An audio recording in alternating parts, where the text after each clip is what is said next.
Olá, boa noite. O Realidade em Pauta de hoje traz um novo formato, agora com um especialista dentro do estúdio, para aprofundar algumas questões. E no programa de hoje, o tema abordado tem a ver com fé e cura.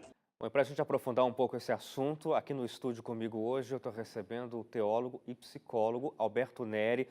O Alberto atua como psicoterapeuta e também é professor universitário. Boa noite, Alberto. Muito obrigado pela Boa sua noite. participação com a gente aqui. Obrigado pelo convite também.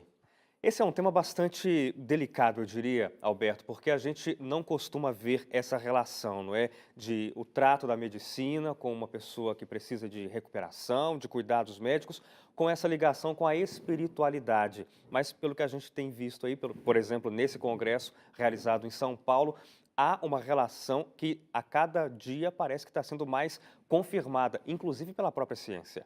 Sim, então, na verdade a gente compreende que isso é uma tendência mesmo, na medida em que vem sendo cada vez mais comum. Na psicologia, por exemplo, a gente já data isso de cerca de 30 anos para cá, quando passou a haver um interesse maior nas conexões que a gente pode encontrar entre os comportamentos de saúde, entre a promoção da saúde, associados a práticas religiosas barra espirituais. É, isso é importante, porque até os médicos disseram aí na reportagem que a palavra usada não é religião, mas espiritualidade. É, Tem uma diferença. tem, porque a tendência hoje em dia é em se falar de espiritualidade. E porque espiritualidade é uma coisa muito mais ampla do que religiosidade. Quando a gente fala em religiosidade, normalmente nós estamos imaginando algo que é conectado a alguma religião específica, a alguma denominação, alguma instituição religiosa. Mas a espiritualidade, embora ela aconteça dentro das instituições religiosas, ela não está limitada a essas instituições. Por isso que na ciência tem se escolhido usar o termo espiritualidade pelo fato dele ser mais abrangente. Um pouco mais abrangente, claro. Dentro da psicologia, que é a sua área de atuação, existe eu não sei se isso pode ser confirmado, mas quem sabe no consultório se perceba isso, Alberto, de que uma pessoa com a espiritualidade levada a sério tem mais formas de conseguir lidar com transtornos, com problemas psicológicos? Então, a gente tem que partir do seguinte princípio: quando a psicologia, enquanto uma ciência, ela vai se debruçar sobre esse assunto, ela não parte de hipóteses necessariamente que vão divulgar algo favorável Sim. ou desfavorável. Ela parte de uma tendência ela procura ser neutra, vamos dizer assim. Então, em muitos casos, a gente percebe exatamente isso que você acabou de falar. A gente percebe uma associação entre práticas espirituais e religiosas e promoção da saúde e hábitos saudáveis em saúde emocional. Mas é interessante notar que a gente também encontra o oposto disso. A gente também encontra, em alguns casos, as vivências religiosas e espirituais, as práticas associadas a alguns transtornos, a alguns sentimentos negativos, a comportamentos prejudiciais. Então, a gente encontra de tudo. O que a gente tem percebido, então, que, na verdade, muito mais do que a religião, a espiritualidade em si mesma, é a maneira como o indivíduo pratica essa espiritualidade ou essa religião que vai determinar se ela vai se transformar em algo para a sua saúde ou não. Isso é interessante, porque como que por exemplo, a psicologia pode explicar, ou se é que é possível explicar isso, essa reação adversa, né? Quer dizer, aparentemente adversa, quando uma coisa que deveria ser positiva pode se tornar algo de alguma forma negativo. Então, de diversas formas. A gente pode pensar, por exemplo, na questão da história de vida, no processo educacional. Muitos pais religiosos, por exemplo, impõem a sua maneira de vivenciar a religiosidade sobre os filhos. Aí, aqueles filhos, para eles, a partir daquele momento, a aceitação da parte dos pais, ela passa a depender do seu comportamento, das suas práticas espirituais e religiosas. Nesse caso, por exemplo, né, eu estou pegando algo para exemplificar e deixar Sim. mais claro, nesse caso, o que acontece? O indivíduo, a criança e o adolescente, ele desconecta a vivência da sua espiritualidade com algo dele mesmo.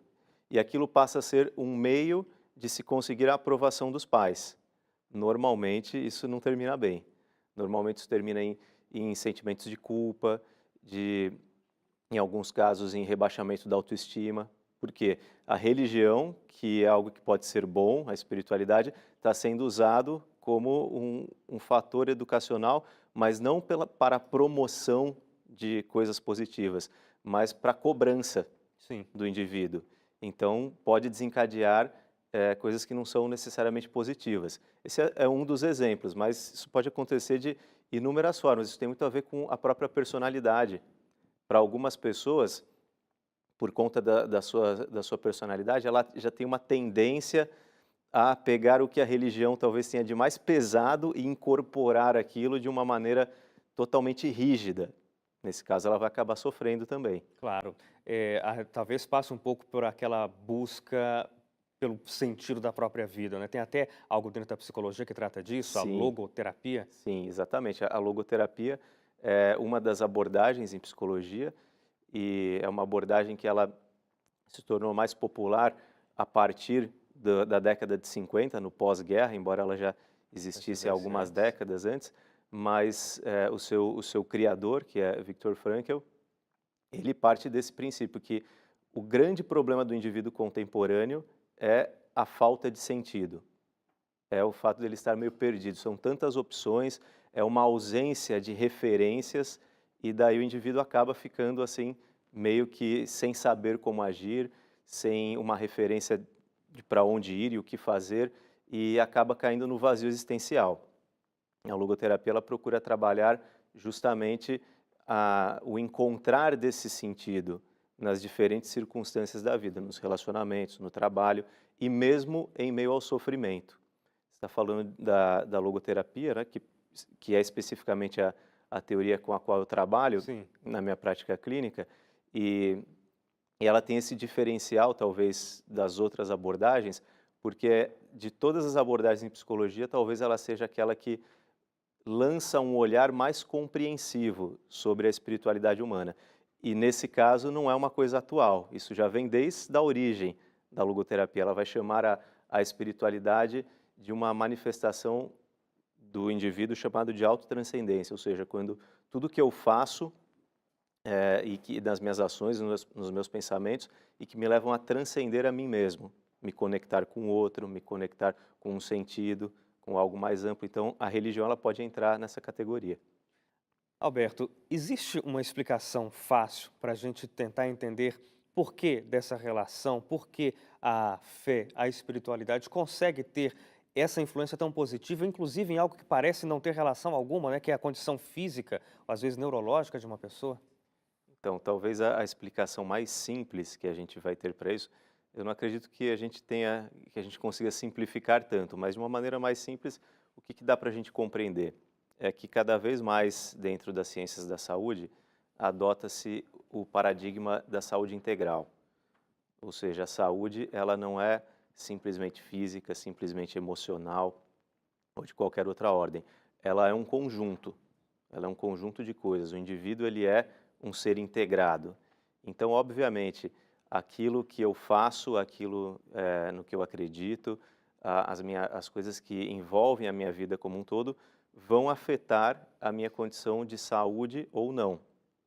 Então, a gente partir desse princípio é o que nos ajuda a compreender melhor. E se eu tenho, então, práticas, pensamentos, como eles colocaram ali na reportagem, que me edificam, que me dão um sentido para a vida, que me aproximam dos outros, que me ajudam a ter comportamentos de saúde, me privando de certas práticas, por exemplo, ou me incentivam a ter outros comportamentos que favorecem a minha saúde emocional e física, como perdoar o próximo, como fazer o bem para o outro, o conjunto dessas coisas, de uma maneira geral, vai potencializar as minhas condições para que eu seja um indivíduo saudável. Tentando simplificar é É isso, mais né? ou Mas a menos. gente passa por uma série de ciências para tentar compreender isso daí. Você tocou num ponto que isso talvez seja mais comum de a gente ouvir do que o próprio caso da espiritualidade como um todo, que é a questão de perdoar, né? Sim. Sabe-se, inclusive por meio de estudos científicos, que conceder perdão, ter a facilidade, a condição de perdoar, faz muito mais bem para aquele que foi magoado do que para o que precisa do perdão. Sim, sim, mesmo porque boa parte das vezes o que perdoa o outro, não é, como você falou, é o que está magoado, é o que tem o ressentimento. Nem sempre aquele que ofendeu tem consciência da ofensa. E tanto é que muitas vezes esse modelo de perdão ele nem exige necessariamente um encontro. Sim. Né? Você pode perdoar alguém que já morreu, inclusive, ou alguém com quem você não tem mais nem contato, porque é uma atitude do indivíduo, né, de passar uma borracha em cima de certas coisas. Não é que ele vai negar ou esquecer o passado, mas ele vai dar um novo significado àquelas situações, pensando na tendência da superação daquilo que ficou para trás. Como um leigo, a impressão que eu tenho, talvez o que o telespectador também tem ouvindo você, é que talvez aquela máxima de que viver com leveza é viver melhor, não é? Então, quer dizer, se livrar de todo tipo de peso e talvez a espiritualidade consiga oferecer isso aos indivíduos, né? São essas práticas que você mencionou, que outros médicos mencionaram na reportagem, práticas de convívio que fazem com que a outra pessoa seja também beneficiada pelo que você faz. E por isso que se faz tanto a conexão dessas práticas com as religiões em geral, porque boa parte das religiões pregam isso. Então, o cristianismo, a noção do perdão e da misericórdia, ela é fundamental. Sem misericórdia não existe cristianismo. Sim. Outras religiões também pregam essa mesma ideia, o próprio islamismo, o budismo e por aí vai. Então, as religiões ajudam a divulgar essa ideia e justificam, sob outra ótica, né, sobre a ótica da espiritualidade, uma prática que os aspectos da saúde acabam também comprovando. Agora, no Brasil, a gente, pelo que eu imagino, não tem a abertura para que, por exemplo, clinicamente, um médico, um psicólogo, um psiquiatra trabalhem espiritualidade, ou existe essa condição? Existe abertura, existe inclusive orientações sobre como isso pode ser feito. O Conselho Regional de Psicologia de São Paulo lançou há pouco mais de 2 meses uma cartilha, inclusive instruindo aos psicólogos como eles devem proceder em situações onde eles precisam acolher as demandas espirituais dos seus pacientes. Então, o psicólogo, ele pode e cada vez mais ele é treinado para isso. Lá no NASP, né, na Faculdade Adventista de Psicologia, por exemplo, a gente tem ali uma disciplina que chama-se Religiosidade e Competência Profissional, voltada para os psicólogos. Entre outras coisas, nessa disciplina, a gente trabalha isso. Como, então, eu devo acolher, receber, sem que eu vá infringir nenhum código de ética, sem que eu vá impor sobre o meu paciente algum juízo de valor moral ou religioso, mas recebendo o que ele tem para trazer. E o Dr. Kenneth Pargament, que é a grande autoridade no mundo hoje da psicologia e também das ciências da saúde, de maneira geral, que esteve com a gente em um congresso no NASP aqui em São Paulo, ele tem toda uma teoria onde que ele chama de terapia que integra a espiritualidade, com treinamentos, com livros. Então, existem muitas formas, já muitos recursos que procuram ensinar os psicólogos a trabalhar as questões espirituais dos seus pacientes. Até pouco tempo atrás, era menos comum. Sim. A orientação que se tinha mais era assim, olha, deixa isso para lá, não vamos mexer com isso. Mas uma vez que a gente percebe que esse é um elemento tão importante, tanto para a promoção da saúde como para o indivíduo se equilibrar emocionalmente, não tem como deixar isso para fora do consultório. Claro, e pelo que eu imagino, faz toda a diferença no acompanhamento, no tratamento desse caso. Toda a diferença, porque muitas vezes os conflitos da pessoa passam pelas crenças dela.